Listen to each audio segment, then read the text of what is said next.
Seguimos con el análisis y hoy nos toca la expectativa que genera la visita del Fondo Monetario Internacional y en ese contexto también las declaraciones de Kristalina Georgieva. Ayer les contábamos que entusiasman al gobierno nacional esta situación comprensiva que suele tener en sus frases la titular del organismo con respecto a nuestro país. Sin embargo, en una entrevista con una cadena de noticias a nivel internacional, deslizó algunas preguntas que se hace el organismo con nuestro país. Escuchen. We hope to be of help to Argentina to define a medium-term objectives for growth, to look at what are the obstacles to growth, and also to make sure that the economy comes out stronger so it can meet the expectations of the people of Argentina. Bueno, habría que hacerse varias preguntas, principalmente cuáles podrían ser los obstáculos en nuestro país para el crecimiento y muchos, Facu, la inflación, me sale la inflación, el desempleo, la falta de inversión, las distintas leyes que nunca se dieron. Todos los que quedaron expuestos con la pandemia en realidad también, todos los problemas estructurales que arrastra la Argentina desde hace décadas lamentablemente y que no logra resolver para generar justamente riqueza, de lo que siempre hablamos, un círculo virtuoso que nos permita crecer de manera sostenida durante largo plazo. Facundo mencionó desde este espacio constantemente que la Argentina tiene un loop en el que repite una y otra vez los diferentes problemas, las diferentes propuestas y los mismos desafíos. Uno de los desafíos que constantemente se plantean ahora dentro de lo que es la reunión que va a mantener el Fondo Monetario Internacional con líderes de la CGT es qué va a pasar con el área del trabajo, Nicolás. Bueno, es un viejo reclamo y lo que los políticos llamarían una deuda de la democracia. ¿Qué hacemos con el sistema laboral? Tenemos un sistema laboral vetusto para el siglo XXI, es un esquema laboral con leyes de convenio anteriores a la aparición, a la irrupción de Internet incluso. Ahora, ayer decíamos que reforma laboral en Argentina es mala palabra. Es mala palabra. Pero el propio presidente Alberto Fernández habló de tener modelos con expectativas más progresistas, modernos y demás. Bueno, pero él también dijo que aspiraba, en otro contexto, también dijo que aspiraba a un modelo...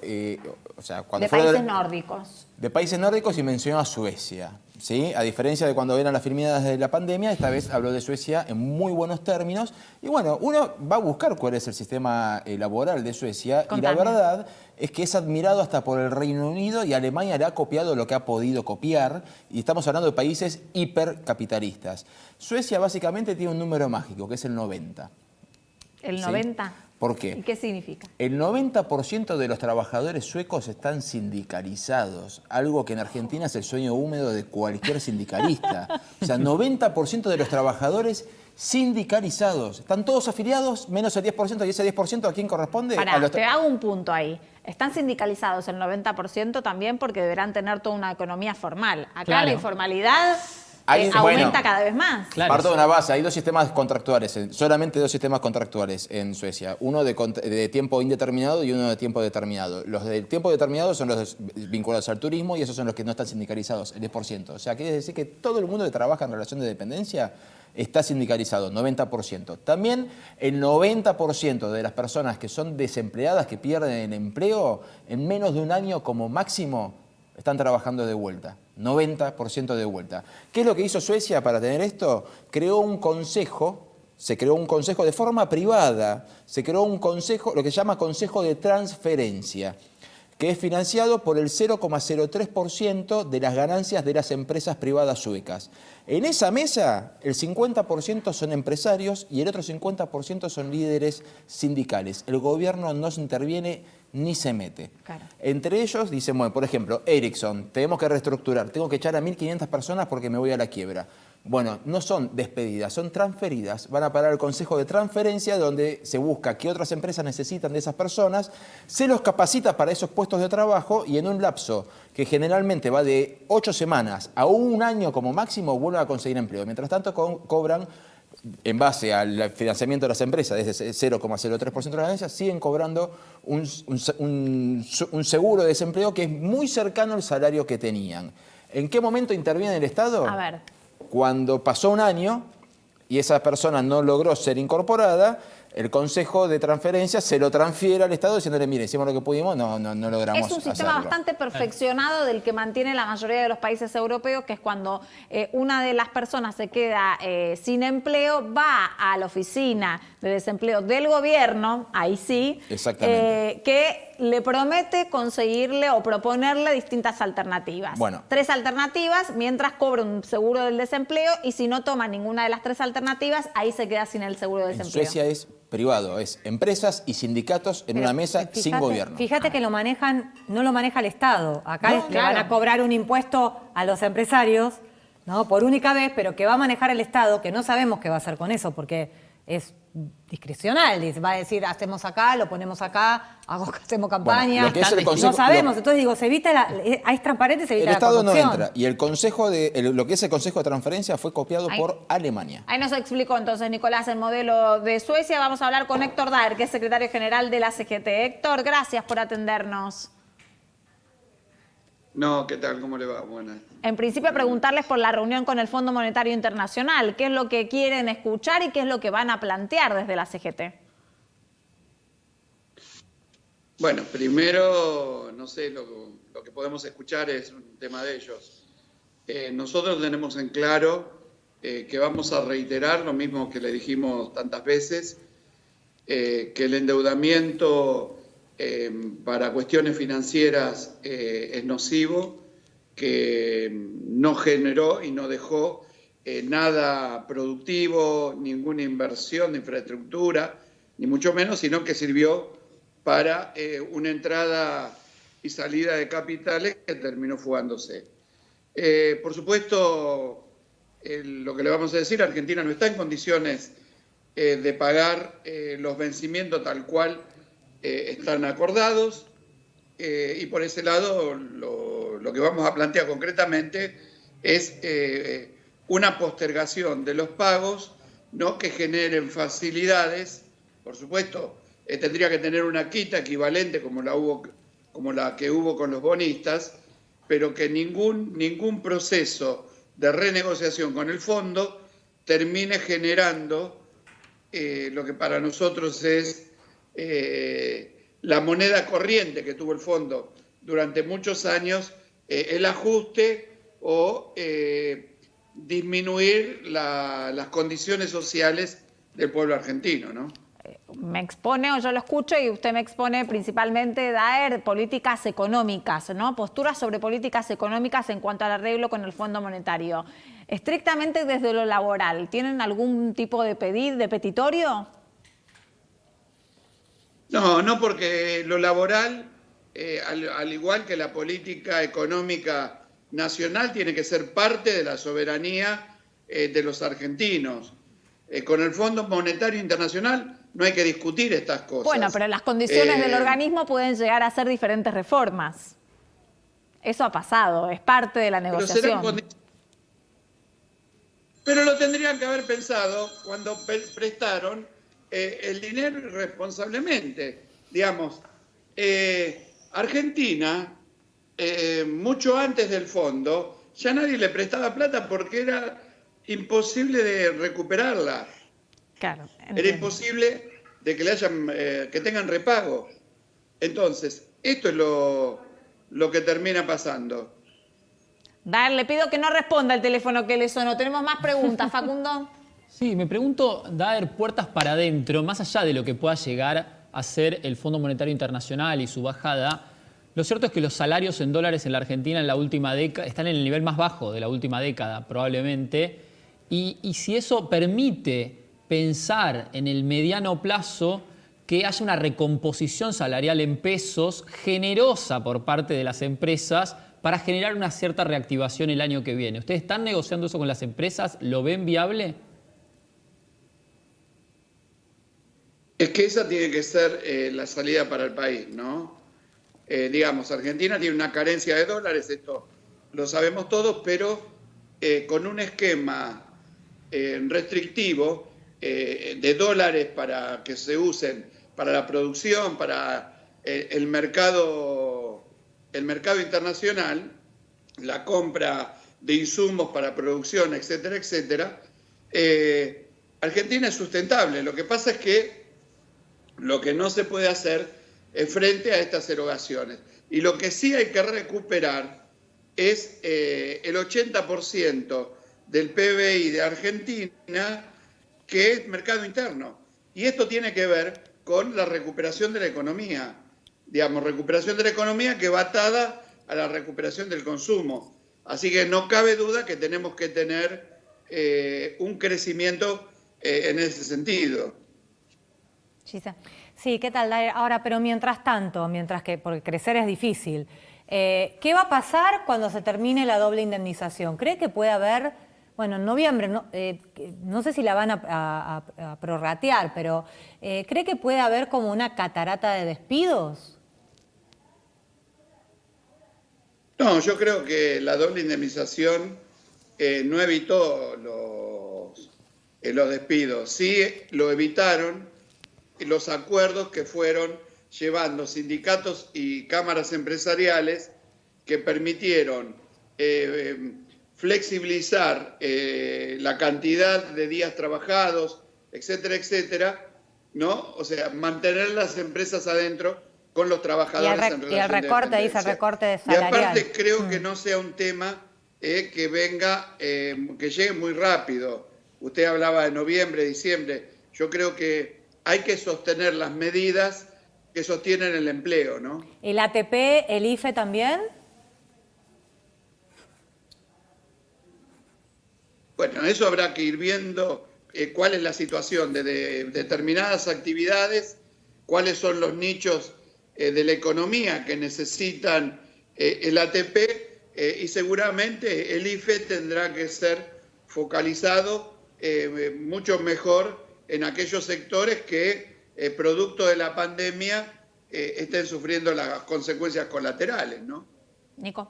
¿Cómo le va a dar? Muchos de los números que quedan afuera de las estadísticas obedecen a personas que se han quedado sin trabajo porque estaban en el sector informal. Cuando uno ve otros modelos laborales en otros países, puntualmente los países nórdicos, incluyendo el que mencionó Alberto Fernández hace escasos días, se encuentra con sindicatos que tienen muchísimo más poder que los sindicatos argentinos y que mantienen una relación directa en mesa de negociación permanente con empresarios sin la intervención del Estado. Suecia, puntualmente. Por el otro lado se encuentra con lo que pasó en Italia, que quisieron modificar el artículo 18 de la ley laboral, que es como el 14 bis nuestro, y casi prendieron fuego el país por razones obvias. El binomio de reforma laboral para nosotros es mala palabra por las experiencias que hemos tenido, pero ¿no es hora también, y se lo pregunto a usted, de pensar en modernizar nuestra legislación laboral para contemplar a un amplio sector de personas que cada vez van más hacia la informalidad? La informalidad es producto de una economía informal, ¿no? Digamos, para tener una cantidad de trabajadores en la informalidad es porque hay empresarios que se manejan en la informalidad. Partamos de ese punto es que son muy altos los costos laborales también en Argentina. Pero no hay un hilo conductor que la pérdida de derechos laborales traiga aparejado mejoras en la cantidad de trabajadores. Bueno, pero y en los puestos de trabajo. Suecia tiene 460 días por paternidad, tiene Suecia. O sea, si hablamos de derechos laborales, Suecia tiene, o sea, nos pasa el trapo a todos los países del mundo y los sindicatos realmente son muy fuertes allá. Pero tienen otro modelo laboral que hace que los costos se reduzcan un montón y esos costos se trasladen a seguros de desempleo. Vuelvo a preguntar, ¿es una cuestión de mala palabra reforma laboral o se puede pensar en una modificación que mejore la situación laboral de los que hoy están desempleados? En la modernidad siempre se utiliza para transferir derechos, que transferir derechos significa transferir dinero no salarial de los trabajadores a los empresarios, ¿no? Y acá lo que necesitamos es que los empresarios que tienen plazas en el exterior, que tienen dinero en el exterior, y toda esa riqueza partió fundamentalmente de la Argentina, que tengan el compromiso social y vuelvan a generar las condiciones de desarrollo que necesitaba nuestro país y que tuvo nuestro país. Si comparamos con Suecia, son historias diferentes, sociedades diferentes, ¿no? Con características muy diferentes.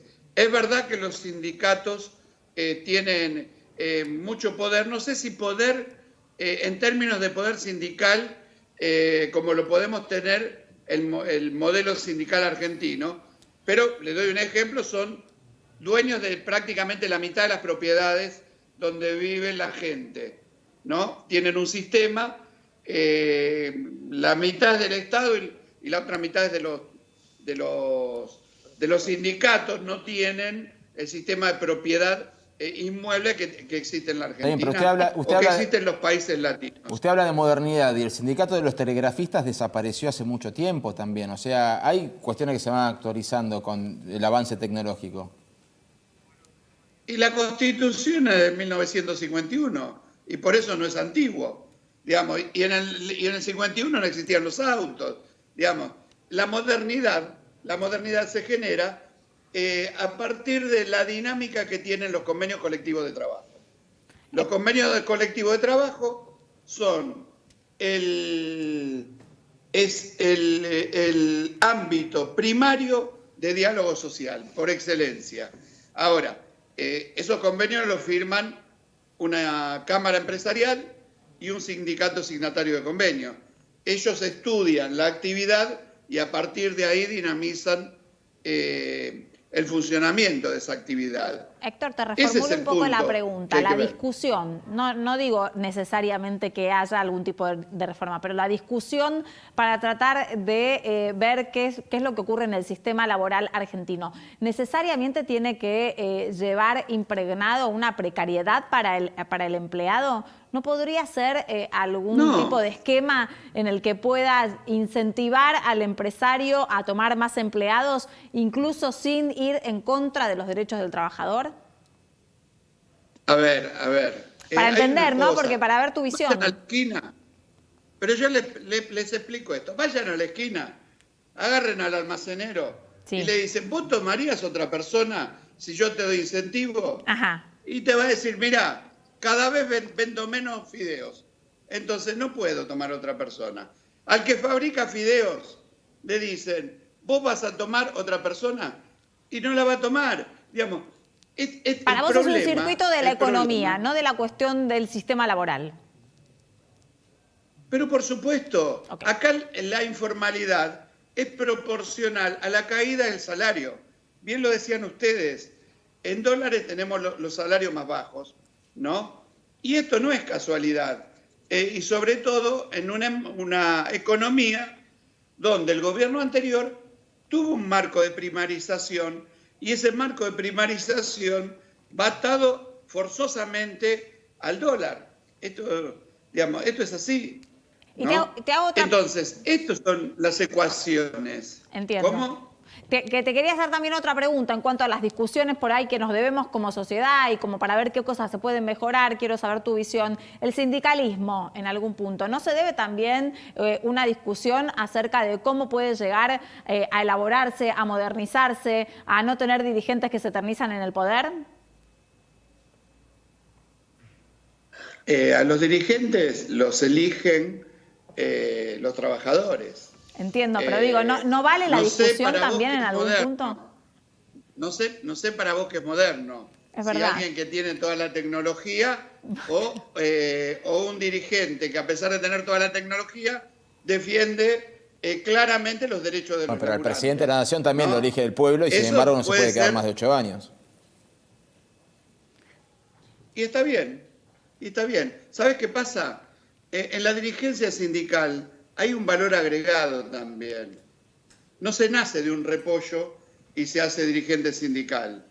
No es fácil formar, y te lo digo yo que ni siquiera soy secretario general de mi federación.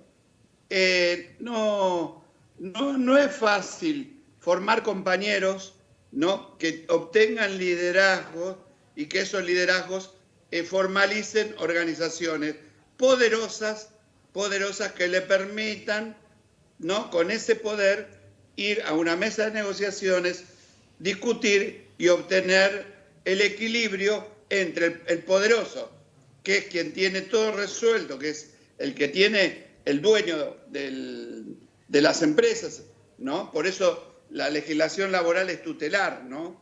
Tiende a igualar al trabajador con el empresario, digamos. Y esto es así. Si vos me decís, hay cuestiones de género, te las puedo admitir y creo que hay que resolverlas. Hay que ayudar a las compañeras a que participen, hay que generar condiciones para tener dirigencia mucho más movilizada, etcétera, etcétera. Pero, ojo, que el poder de movilización que tiene el movimiento obrero argentino no lo tienen ni los suecos ni lo tienen ninguno. Perdón, porque me Necesito quedo avanzar, picando. Nico. Quiero saber si las mujeres Rápido. necesitan ayuda para Sí, llegar sí. a ser secretarias generales o necesitan que se los permitan. Pregunto desde el conocimiento.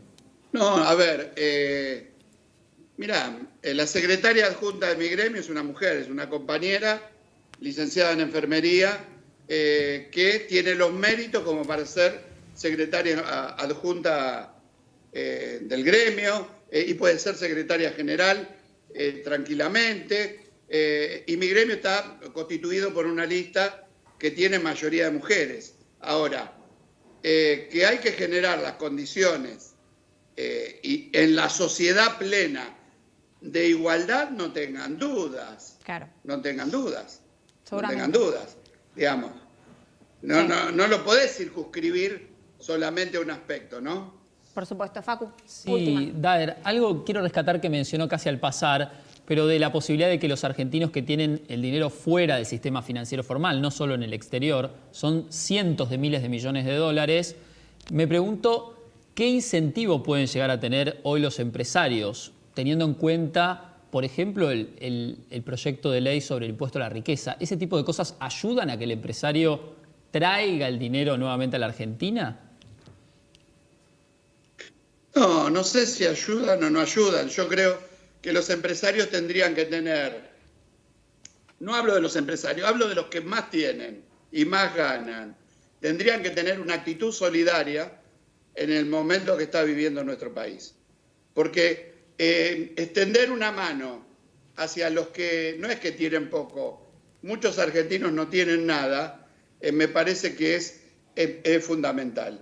Y después, el dinero que tienen afuera o las empresas que tienen afuera parten de la riqueza que generaron acá.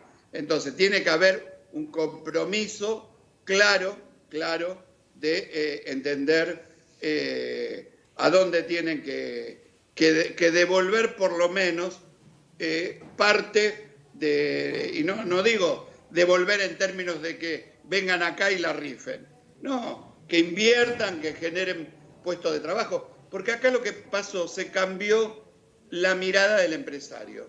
Un empresario instalaba una empresa hace 50 años, desarrollaba su empresa, pagaba salarios, generaba bienes y servicios de calidad. Hoy un empresario que tiene para invertir, lo que busca es multiplicar la plata.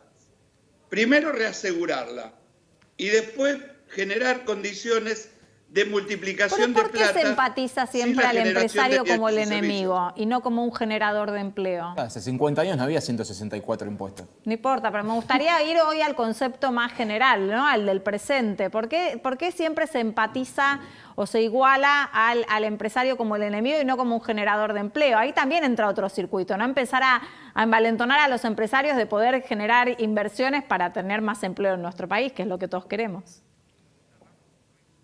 Pero por supuesto que queremos que inviertan y no son enemigos, ¿eh? Estamos todos los días hablando con los empresarios para generar condiciones en nuestro país que nos permitan desarrollarnos. No tengan dudas, no son enemigos.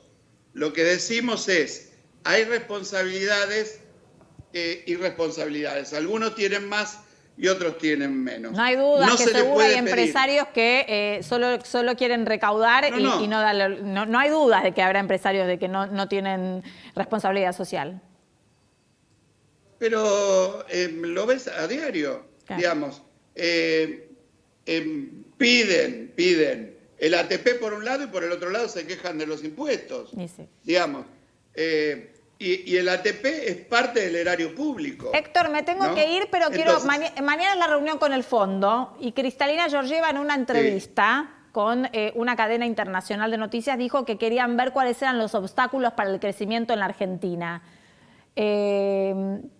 ¿Usted cuál cree que son los obstáculos para el crecimiento de la Argentina? Y ya que estoy, le regalo la pregunta para que usted le pruebe a preguntar a ellos cuáles creen que son. ellos que lo que creen no lo sé. No. Ellos lo que creen no lo sé. Lo va a preguntar usted por mí yo creo mañana en la que no hay- reunión. No, yo no le voy a preguntar eso. Yo lo que le voy a decir es que Argentina no puede tener un acuerdo que sea ni con ajuste ni con pérdida de derechos. Argentina tiene que desarrollarse y para esto hay otros organismos multilaterales de crédito que pueden acompañar esa postura de desarrollo, como el BID, como el Banco Mundial, etcétera, etcétera, que vienen por cosas concretas y no por fuga de divisas, ¿no? Gracias, Daer, por el debate y por atendernos. Que tenga buenas noches. Suerte mañana con el Fondo No, Monetario. gracias a usted. ¿Cómo?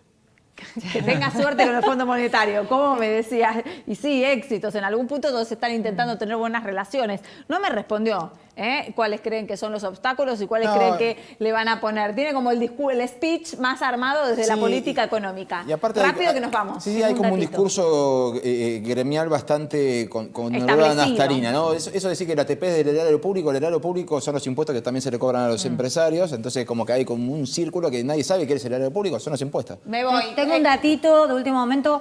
Mañana el Consejo Federal de Educación, es decir, los 24 ministros de Sí. educación de cada provincia, Votan. van a votar para ver si se vuelven las clases presenciales, si vuelven.